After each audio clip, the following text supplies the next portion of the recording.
Assalamualaikum warahmatullahi wabarakatuh. Kami dari kelompok 5 akan menjelaskan dan menjawab terkait tugas kuis pertemuan 5, yaitu hubungan administrasi, manajemen, organisasi, dan kepemimpinan.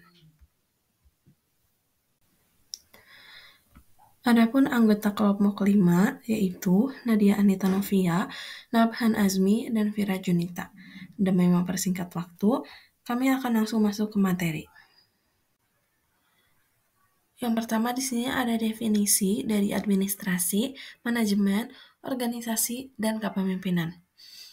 Adapun definisi administrasi menurut Dr. Sondang Siagian tahun 2012 halaman 13 bahwa administrasi dapat didefinisikan sebagai keseluruhan proses kerjasama antara dua orang manusia atau lebih yang didasarkan atas rasionalitas tertentu untuk mencapai tujuan yang telah ditentukan sebelumnya.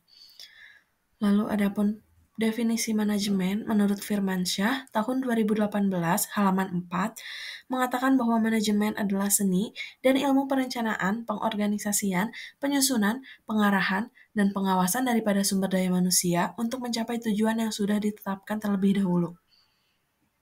Lalu adapun definisi organisasi menurut Robbins tahun 1994 halaman 4 mengatakan bahwa organisasi adalah kesatuan sosial yang dikoordinasikan secara sadar dengan sebuah batasan yang relatif dapat diidentifikasi, yang bekerja atas dasar yang relatif terus-menerus untuk mencapai suatu tujuan bersama atau sekelompok tujuan. Lalu yang terakhir ada definisi dari kepemimpinan menurut William G. Scott tahun 1962 mengatakan bahwa kepemimpinan adalah proses memengaruhi kegiatan yang diselenggarakan dalam kelompok dalam upaya mereka untuk mencapai tujuan yang ditetapkan.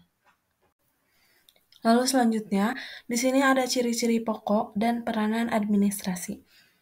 Yang pertama, yaitu ciri-ciri pokok administrasi, yaitu memiliki tujuan yang jelas, di mana tujuan ini harus didasarkan pada visi dan misi organisasi. Lalu yang kedua, melibatkan kerjasama. Dalam administrasi tidak dapat dilakukan oleh satu orang saja, melainkan membutuhkan kerjasama dari berbagai pihak dalam mencapai tujuan. Lalu selanjutnya bersifat sistematis, yaitu harus dilakukan secara terstruktur dan teratur untuk menghindari tumpang tindih pekerjaan dan meningkatkan efisiensi. Lalu yang keempat, memanfaatkan sumber daya secara efektif dan efisien. Hal ini dilakukan untuk mencapai tujuan organisasi dengan biaya yang seminimal mungkin. Lalu yang terakhir, memiliki akuntabilitas. Karena dalam setiap kegiatan administrasi harus dapat dipertanggungjawabkan untuk memastikan bahwa semua kegiatan administrasi dilakukan sesuai dengan aturan dan prosedur yang berlaku. Lalu adapun peranan administrasi, yang pertama membantu mencapai tujuan organisasi dengan menyediakan sistem dan prosedur yang terstruktur dan efisien. Lalu yang kedua meningkatkan efisiensi dan efektivitas dengan meminimalkan pemborosan dan meningkatkan produktivitas. Lalu yang ketiga ada meningkatkan akuntabilitas dan transparansi dengan menyediakan dokumen yang lengkap dan akurat. Lalu selanjutnya meningkatkan kepuasan pelanggan atau klien dengan menyediakan layanan yang berkualitas dan efisien. Lalu yang terakhir, menjaga kelangsungan hidup organisasi dengan memastikan bahwa semua kegiatan organisasi berjalan dengan lancar dan sesuai dengan aturan yang berlaku. Karakteristik dan tujuan dari organisasi pemerintah. Di sini ada karakteristik. Yang pertama, tujuan utamanya melayani masyarakat dan mencapai tujuan nasional. Lalu yang kedua, sumber pendanaan biasanya berasal dari pajak, retribusi, dan pinjaman. Lalu dimiliki oleh rakyat dan dikelola oleh pemerintah, dan diukur berdasarkan tingkat kepuasan masyarakat, pencapaian tujuan nasional, dan akuntabilitas keuangan. Lalu, struktur organisasi yang birokratis dengan pembagian tugas dan tanggung jawab yang terstruktur, dengan budaya organisasi yang berfokus pada pelayanan publik, efisiensi, dan akuntabilitas. Adapun tujuan dari organisasi pemerintah, yaitu melindungi hak-hak warga negara seperti menyediakan layanan keamanan, penegakan hukum, dan perlindungan HAM, lalu meningkatkan kesejahteraan masyarakat, mempromosikan pembangunan ekonomi, dan menjaga stabilitas dan keamanan nasional. Adapun contoh dari organisasi pemerintah, yaitu pemerintah daerah, kementerian, dan institusi penegak hukum. Karakteristik dan tujuan organisasi nirlaba. Di sini ada karakteristik terlebih dahulu, yaitu tidak berorientasi kepada profit. Sumber pendanaan berasal dari donasi, hibah, dan iuran anggota. Lalu tidak dimiliki oleh individu atau kelompok tertentu, melainkan oleh masyarakat secara keseluruhan. Dan pengukuran keberhasilan diukur dari dampak positif yang diberikan kepada masyarakat, dan struktur organisasi lebih fleksibel dibandingkan organisasi bisnis dan pemerintah. Adapun tujuan dari organisasi nirlaba ini yaitu melakukan kegiatan sosial, melakukan advokasi, menyediakan layanan, dan melakukan penelitian. Adapun contoh dari organisasi nirlaba yaitu lembaga swadaya masyarakat, yayasan, dan organisasi keagamaan. Karakteristik dan tujuan organisasi bisnis. Yang pertama ada karakteristik, yaitu berorientasi profit. Sumber pendanaannya berasal dari penjualan produk atau layanan, modal ventura, dan pinjaman bank. Biasanya dimiliki oleh individu atau kelompok tertentu. Keberhasilannya diukur berdasarkan keuntungan yang diperoleh, dan struktur organisasi biasanya hierarkis dengan pembagian tugas dan tanggung jawab yang jelas. Lalu budaya organisasi yang berfokus pada pencapaian hasil, efisiensi, dan inovasi. Adapun tujuan dari organisasi bisnis ini yaitu menciptakan nilai bagi pelanggan dalam menyediakan produk, meningkatkan keuntungan, memaksimalkan nilai pemegang saham, memenuhi tanggung jawab sosial dalam membantu melindungi lingkungan, dan membantu masyarakat. Adapun contoh dari organisasi bisnis yaitu perusahaan swasta dan lembaga keuangan. Prinsip organisasi menurut Henry Fayol tahun 1977. Ada 14 prinsip yang dikemukakan oleh Henry Fayol, yaitu pertama ada pembagian kerja atau division of work, membagi pekerjaan menjadi tugas-tugas yang lebih kecil dan terstruktur untuk meningkatkan spesialisasi dan efisiensi. Lalu yang kedua ada wewenang dan tanggung jawab atau authority and responsibility, yaitu menentukan pembagian wewenang dan tanggung jawab yang jelas kepada setiap anggota organisasi. Yang ketiga ada kesatuan perintah atau unity of command. Setiap anggota organisasi hanya memiliki satu atasan langsung untuk menghindari kebingungan dan konflik instruksi. Yang keempat, ada disiplin atau disiplin. Menerapkan disiplin kerja yang baik dan konsisten untuk menjaga keteraturan dan produktivitas. Lalu yang kelima ada kesatuan arah atau unity of direction. Semua aktivitas organisasi harus diarahkan untuk mencapai tujuan bersama. Yang keenam di sini ada kepentingan individu di bawah kepentingan umum atau subordination of individual interest to general interest. Kepentingan organisasi harus didahulukan daripada kepentingan pribadi anggota. Yang ketujuh ada gaji pegawai atau remuneration of personnel, yaitu memberikan remunerasi yang adil dan sesuai dengan kinerja anggota organisasi. Yang kedelapan ada sentralisasi atau centralization, yaitu menentukan tingkat sentralisasi dan desentralisasi pengambilan keputusan yang optimal. Lalu yang kesembilan ada saluran jenjang atau scalar chain, yaitu membentuk rantai komando yang jelas dan terstruktur untuk penyampaian instruksi dan informasi. Yang ke-10 ada ketertiban atau order, yaitu menjaga ketertiban dan disiplin dalam organisasi. Yang ke-11 ada keadilan atau equity, yaitu memperlakukan semua anggota organisasi dengan adil dan tidak diskriminatif. Yang ke-12 ada kestabilan masa kerja pegawai atau stability of tenure of personnel, yaitu menjaga stabilitas personel untuk menghindari turnover yang tinggi. Yang ke-13 ada inisiatif atau inisiatif, yaitu memberikan ruang bagi inisiatif dan kreativitas anggota organisasi. Dan yang terakhir ada kesatuan jiwa korps atau esprit de corps, yaitu membangun semangat korps dan kerjasama yang kuat di antara anggota organisasi. Manajemen sebagai proses. Manajemen sering didefinisikan sebagai sebuah proses yang melibatkan perencanaan, pengorganisasian, pengarahan, dan pengendalian untuk mencapai tujuan organisasi. Proses ini dilakukan secara berulang dan berkelanjutan untuk memastikan anggota berjalan dengan efektif dan efisien. Adapun tahapan dalam proses manajemen, yaitu yang pertama ada perencanaan atau planning, lalu yang kedua ada pengorganisasian atau organizing, yang ketiga ada pengarahan atau leading, yang keempat ada pengendalian atau controlling. Keempat tahapan dalam proses manajemen saling terkait dan tidak dapat dipisahkan satu sama lain. Perencanaan yang matang akan menentukan arah dan tujuan organisasi. Pengorganisasian akan membantu organisasi untuk mencapai tujuan tersebut secara efektif. Lalu pengarahan akan memotivasi anggota organisasi untuk bekerja keras. Dan pengendalian akan memastikan bahwa organisasi tetap berada di jalur yang benar. Manajemen juga dapat diartikan sebagai fungsi, yaitu pendekatan sistematis dalam mengkoordinasikan dan mengelola sumber daya organisasi, termasuk manusia, keuangan, waktu, dan materi, untuk mencapai tujuan yang telah ditetapkan. Menurut George Arteri dan Leslie Withrow, menjelaskan fungsi-fungsi manajemen terdiri dari beberapa.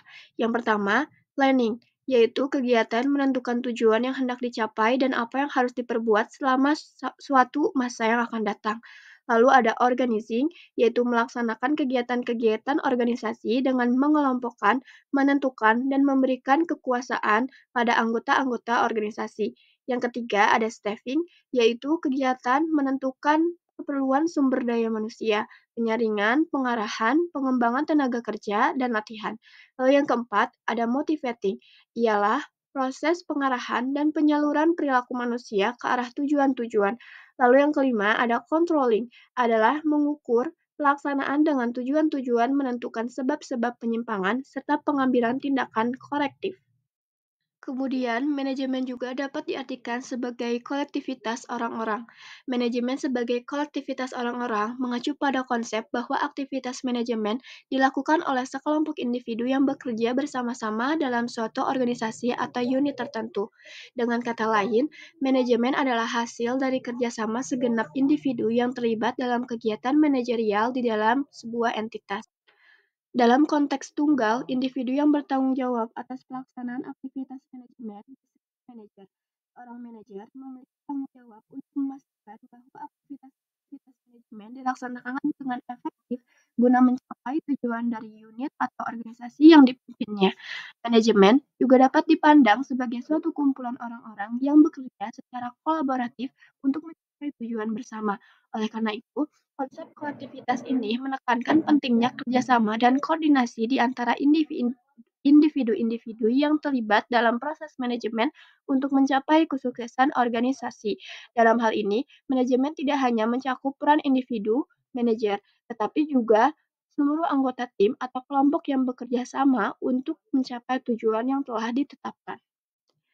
Manajemen juga dapat diartikan sebagai sistem yang merujuk pada konsep bahwa manajemen adalah suatu sistem kompleks yang terdiri dari berbagai komponen yang saling terkait dan berinteraksi secara dinamis untuk mencapai tujuan organisasi.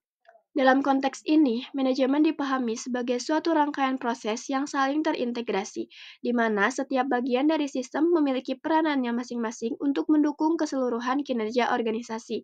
Konsep sistem menyoroti pentingnya memahami hubungan antara elemen-elemen yang ada dalam organisasi, seperti manusia, proses, struktur, teknologi, dan lingkungan eksternal. Dengan memandang manajemen sebagai sistem, para pemimpin organisasi dapat memahami bagaimana setiap keputusan dan tindakan yang diambil di satu bagian organisasi dalam mencapai keseluruhan sistem secara keseluruhan.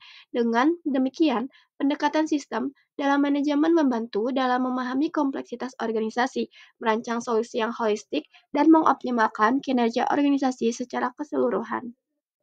Manajemen diartikan sebagai ilmu karena memenuhi karakteristik utama disiplin ilmu, seperti memiliki kerangka konseptual yang terstruktur dan sistematis, didukung oleh prinsip-prinsip, teori-teori, dan metode-metode yang diterapkan secara konsisten dalam konteks organisasi. Selain itu, manajemen berdasarkan pada penelitian empiris dan analisis data untuk memahami perilaku manusia, dinamika organisasi, dan faktor-faktor lain yang mempengaruhi kinerja organisasi. Selanjutnya, ilmu manajemen terus berkembang melalui penelitian dan inovasi yang menghasilkan pengetahuan baru dan meningkatkan pemahaman tentang bagaimana organisasi dapat dikelola secara efektif dalam berbagai situasi. Dengan demikian, manajemen tidak hanya menyediakan kerangka kerja yang kokoh didukung oleh penelitian empiris, tetapi juga memberikan fondasi yang kuat bagi individu untuk menjadi pemimpin yang sukses dan bertanggung jawab dalam berbagai konteks kehidupan. Lalu, manajemen juga dapat diartikan sebagai seni yang mengacu pada pemahaman bahwa dalam mengelola suatu organisasi atau proyek terdapat elemen-elemen kreatif, intuisi, dan kebijaksanaan yang diperlukan selain hanya mengandalkan prinsip-prinsip ilmiah semata. Menurut Siswanto tahun 2007 mengemukakan bahwa manajemen tidak hanya berfokus pada aspek ilmiahnya saja, tetapi juga membutuhkan keahlian dalam memimpin, menginspirasi, dan berkomunikasi dengan orang lain. Dalam seninya, manajemen melibatkan penggunaan pengetahuan dan pengalaman praktis dalam menghadapi situasi yang kompleks dan dinamis.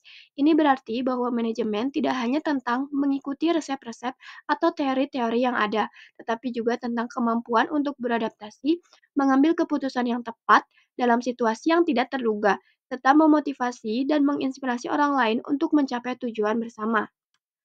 Dalam konteks ini, manajemen sebagai seni membutuhkan pemahaman yang mendalam tentang hubungan antar manusia, kemampuan untuk membaca situasi dengan cepat, dan kemampuan untuk mengambil keputusan yang tepat dalam waktu yang singkat.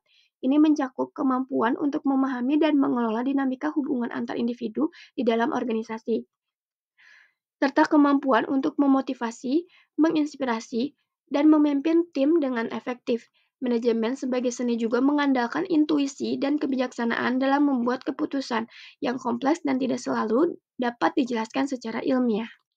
Yang selanjutnya ada manajemen sebagai profesi. Manajemen sebagai profesi merupakan bidang yang melibatkan penggunaan pengetahuan, keterampilan, dan prinsip-prinsip yang teruji secara teori dan praktis untuk mengelola sumber daya organisasi secara efektif guna mencapai tujuan yang telah ditetapkan. Berikut merupakan beberapa penjelasan lebih rinci tentang manajemen sebagai profesi. Yang pertama, pengetahuan dan keterampilan khusus. Profesional manajemen memerlukan pemahaman yang mendalam tentang berbagai aspek bisnis, termasuk keuangan, pemasaran, operasi, sumber daya manusia, dan strategi. Mereka juga harus memiliki keterampilan interpersonal yang kuat, keterampilan analitis, dan kemampuan pengambilan keputusan yang baik. Yang kedua, penerapan teori dan praktek. Manajemen sebagai profesi melibatkan penggunaan teori dan konsep manajemen yang telah terbukti dalam praktek. Ini mencakup penggunaan alat-alat manajemen seperti perencanaan strategis, pengorganisasian struktur organisasi, pengarahan dan motivasi karyawan, serta pengendalian kinerja. Yang ketiga, pemecahan masalah kompleks. Profesional manajemen seringkali dihadapkan pada masalah yang kompleks dan beragam, dan mereka diharapkan untuk menggunakan pengetahuan dan keterampilan mereka untuk mengidentifikasi, menganalisis, dan menyelesaikan masalah tersebut dengan cara yang efektif dan efisien. Yang keempat, pengambilan keputusan yang tepat. Sebagai manajer, mereka harus mampu mengambil keputusan yang tepat berdasarkan informasi yang tersedia, risiko yang terlibat, dan dampaknya terhadap organisasi. Ini melibatkan evaluasi alternatif, perkiraan konsekuensi, dan kemampuan untuk menilai situasi secara holistik. Selanjutnya, komitmen terhadap standar profesionalisme. Profesional manajemen diharapkan untuk bertindak dengan integritas, etika, dan bertanggung jawab dalam menjalankan tugas mereka. Mereka harus mematuhi standar etika profesional dan melindungi kepentingan organisasi serta stakeholder yang terlibat. Yang terakhir, pengembangan diri yang berkelanjutan. Manajemen sebagai profesi memerlukan komitmen terhadap pengembangan diri yang berkelanjutan. Profesional manajemen diharapkan untuk terus meningkatkan pengetahuan dan keterampilan mereka melalui pendidikan formal, pelatihan, pengalaman praktis, serta melalui mengikuti perkembangan terbaru dalam bidang manajemen. Selanjutnya ada organisasi dan manajemen sebagai fenomena masyarakat. Organisasi dan manajemen merupakan dua fenomena penting dalam masyarakat yang saling terkait dan mempengaruhi satu sama lain. Berikut merupakan penjelasan tentang bagaimana organisasi dan manajemen merupakan fenomena masyarakat. Yang pertama ada organisasi sebagai unit sosial. Organisasi dapat didefinisikan sebagai entitas sosial yang terdiri dari orang-orang atau individu-individu yang bekerja sama untuk mencapai tujuan tertentu. Organisasi dapat berupa perusahaan bisnis, lembaga pemerintah, organisasi nirlaba, atau kelompok sosial lainnya. Organisasi menjadi tempat di mana interaksi sosial terjadi secara terstruktur dan tujuan bersama dikejar. Yang kedua, manajemen sebagai proses dalam organisasi. Manajemen adalah proses perencanaan, pengorganisasian, pengarahan, dan pengendalian sumber daya organisasi untuk mencapai tujuan yang telah ditetapkan. Manajemen memberikan kerangka kerja bagi organisasi untuk mengarahkan upaya kolektif anggotanya menuju pencapaian tujuan bersama. Yang ketiga, hubungan timbal balik. Organisasi memerlukan manajemen yang efektif untuk mengkoordinasikan aktivitas anggotanya, mengalokasikan sumber daya dengan bijaksana, dan memfasilitasi pencapaian tujuan organisasi. Di sisi lain, manajemen berkembang dan beroperasi dalam konteks organisasi di mana dinamika sosial, budaya, dan politik masyarakat mempengaruhi cara manajemen diterapkan. Yang keempat, peran dalam masyarakat. Organisasi dan manajemen memainkan peran penting dalam masyarakat modern. Organisasi menyediakan struktur untuk kegiatan ekonomi, politik, dan sosial. Sementara manajemen membantu mengarahkan upaya kolektif dan mengoptimalkan penggunaan sumber daya dalam organisasi. Melalui aktivitas, organisasi dan manajemen berkontribusi pada pertumbuhan ekonomi, inovasi, dan pembangunan sosial. Terakhir, dampak pada individu dan masyarakat. Organisasi dan manajemen tidak hanya mempengaruhi anggotanya secara langsung, tetapi juga memiliki dampak yang luas pada masyarakat secara keseluruhan. Mereka menciptakan lapangan kerja, mempengaruhi pola interaksi sosial, dan membentuk norma dan nilai-nilai mempengaruhi perilaku individu dan kelompok. Hubungan administrasi, organisasi, dan manajemen. Yang pertama ada hubungan saling mendukung. Administrasi, organisasi, dan manajemen saling mendukung dalam menciptakan lingkungan kerja yang produktif dan mencapai tujuan organisasi. Administrasi menyediakan kerangka kerja dan pedoman untuk menjalankan fungsi organisasi, sementara manajemen mengimplementasikan kebijakan administratif dalam praktik sehari-hari. Organisasi memberikan struktur dan konteks bagi administrasi dan manajemen untuk beroperasi, memastikan bahwa kegiatan organisasi berjalan lancar dan efisien. Yang kedua itu memiliki tujuan bersama. Meskipun memiliki fokus yang berbeda, yaitu administrasi pada pelaksanaan kebijakan, organisasi pada struktur dan fungsi, serta manajemen pada pengelolaan sumber daya. Ketiganya memiliki tujuan bersama untuk mencapai efisiensi, efektivitas, dan pencapaian tujuan organisasi secara keseluruhan. Selanjutnya, definisi kepemimpinan. Kelompok kami menyimpulkan kepemimpinan itu merupakan kemampuan seseorang untuk mempengaruhi, memotivasi, dan membimbing orang lain untuk kelompok dalam mencapai tujuan tertentu. Ini melibatkan menginspirasi orang lain, membentuk visi yang jelas, memberikan arahan dan dukungan, serta memfasilitasi kerjasama dan inovasi. Kepemimpinan bukan hanya tentang memiliki otoritas atau posisi hierarki tertentu, tetapi juga tentang kemampuan untuk membangun hubungan yang kuat, memimpin dengan teladan, dan memperjuangkan kepentingan bersama. Lalu selanjutnya di sini ada metrik hubungan kepemimpinan, organisasi, manajemen, dan administrasi. Yang pertama merupakan dari aspek yaitu ada kepemimpinan, organisasi, manajemen, administrasi.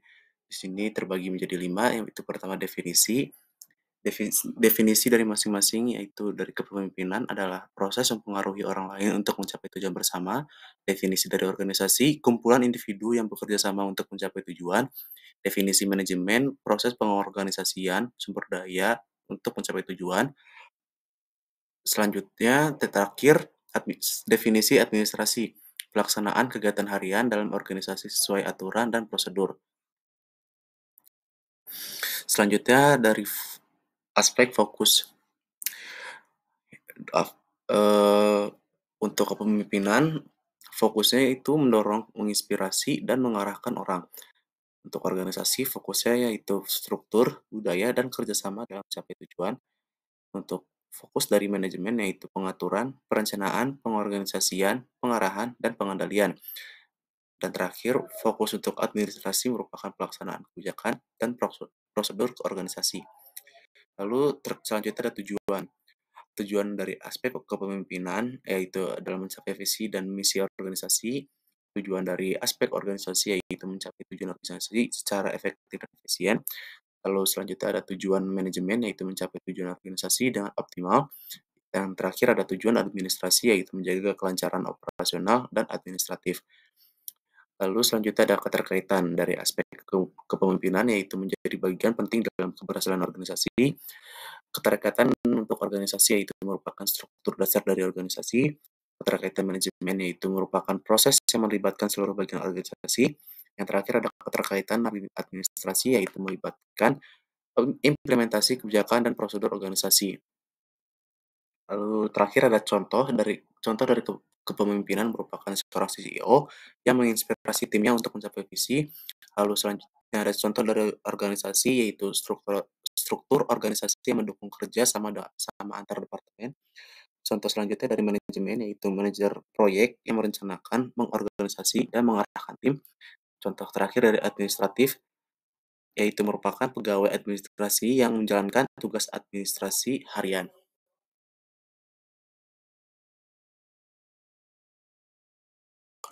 Lalu selanjutnya di sini ada matriks yang terdapat ada kepemimpinan, organisasi, manajemen, dan administrasi memiliki peran yang berbeda, namun saling terkait dalam konteks keberhasilan sebuah organisasi. Pertama, dari kepemimpinan, berfokus pada hubungan dengan bawahan dan tim kerja, serta memiliki peran dalam pengambilan keputusan, pengarahan, dan motivasi. Selanjutnya ada organisasi, berkaitan dengan pembentukan dan pengembangan tim kepemimpinan, serta menyangkut struktur organisasi, budaya organisasi, dan tata kelola. Lalu yang selanjutnya ada manajemen, melibatkan tugas memimpin dan mengarahkan karyawan, menerapkan kebijakan organisasi, serta pengelolaan operasional dan evaluasi kinerja. Lalu terakhir ada administrasi, melibatkan penyusunan dan pelaksanaan kebijakan administrasi, pengelolaan administrasi umum, dan administrasi keuangan. Selanjutnya ada lesson learned dari kelompok kami. Sebagai mahasiswa Administrasi Pembangunan Negara atau APN, terdapat beberapa lesson learned yang dapat diambil dari deskripsi di atas. Yang pertama itu pentingnya memahami hubungan antara kepemimpinan, organisasi, manajemen, dan administrasi dalam konteks keberhasilan sebuah organisasi. Yang kedua, diperlukan keterampilan kepemimpinan yang baik untuk dapat menginspirasi dan mengarahkan tim kerja menuju ke pencapaian tujuan bersama. Yang ketiga, memahami struktur organisasi dan budaya kerja yang ada dalam suatu organisasi untuk mendukung kerjasama dan kolaborasi antar departemen. Yang keempat, mengetahui pentingnya perencanaan, pengorganisasian, pengarahan, dan pengendalian dalam proses manajemen untuk mencapai tujuan organisasi secara efektif. Yang terakhir, memahami peran administrasi dalam menjaga kelancaran operasional dan administrasi organisasi sesuai dengan kebijakan dan prosedur yang telah ditetapkan.